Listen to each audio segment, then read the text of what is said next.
Have you ever noticed that the sequel of a movie is better than the original? Just think about it.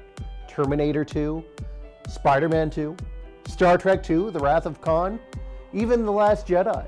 It just seems that once you get that origin story out of the way, you can improve upon it by focusing in on what the journey is really about and building up all the great characters involved.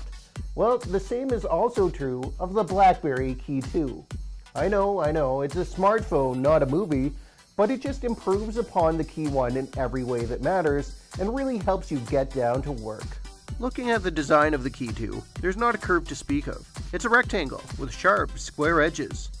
It's certainly distinct on a smartphone market that seems determined to take sandpaper to any edge and smooth it down.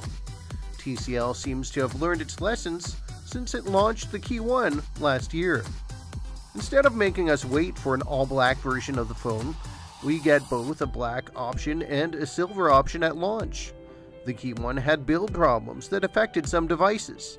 The Key2 feels very solid, and I haven't heard of any users having issues. The whole point of the Key2 is the physical QWERTY keyboard. Again, this is improved from last year's model. The keys are bigger and more spaced out to make typing a true joy. I am always happy to hammer out some emails on this thing. Don't be fooled into thinking you'll be a faster typer on the physical keyboard. If you've been using a touchscreen keyboard for, the last 5 years or so, then you'll probably have mastered the art of swipe typing. But you will be more accurate with this keyboard, and you'll find it less tiresome to get through long writing sessions with it. New to the keyboard this year is the speed key. Replacing the shift button on the keyboard, this key enhances the customizable shortcuts you can program with the Key2. You can set up any key to open an app or take an action on your device. In fact, every key can have 2 shortcuts assigned to it, one for a tap and one for a long press.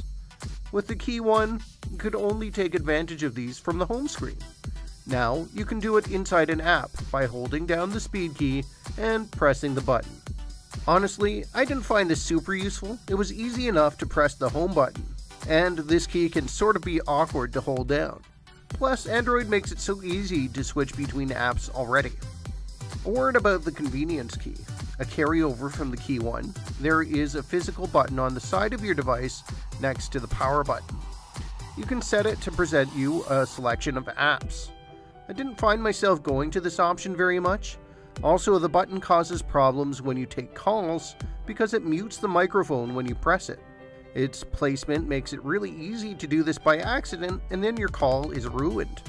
The specs are improved over last year, and it makes a big difference. It's important to understand that TCL is positioning the BlackBerry as a mid-range device. By using a less powerful processor and a smaller screen, it's also easier to get better battery life. And the battery life is really great, with this 3,500 mAh battery easily lasting all day long. Sometimes I don't even bother charging it overnight. Now that's a leap of faith. That said, the new Snapdragon 660 chipset is a vast improvement since last year. I don't notice the Key2 getting bogged down when I'm multitasking. And you can still play modern mobile games on here, but I don't think most people are looking to do that with this classic throwback. The screen is sharp enough, but it's still just 4.5 inches big. No, you want this little pearl because you care about productivity and security. The BlackBerry bills itself as the most secure Android around. It starts with that security in a secure boot process that checks every hardware component for tampering. It blocks commonly used hacker tricks like rolling back your OS to a more vulnerable state. It's also got a lean and secured Linux kernel. Plus, BlackBerry will issue new additional security patches to this kernel when it deems it necessary. It also has full disk encryption to protect all of your data. There are also features and apps that help protect your privacy. The DTech app is one that's available only to BlackBerry users. It's perfect in an era where data collecting internet giants are out to scoop all of your personal information. If you've ever worried that Facebook might be spying on you with your microphone, or that Google is tracking your location, DTech can help warn you if those sensitive permissions are used on your device. It also performs a scan of all of your apps and gives you a rating for your privacy level. There's also a privacy shade app that is designed to guard against someone literally looking over your shoulder to spy on you. I don't feel that you really need to use this, but maybe if you're dealing with some extra sensitive information, you might want it. There's also a locker feature that will guard apps and photos from strangers. Just place your content in the locker, and the Key2 prompts your password or fingerprint to access it. Finally, we have the camera. It's the Key2, so there are two cameras on the back.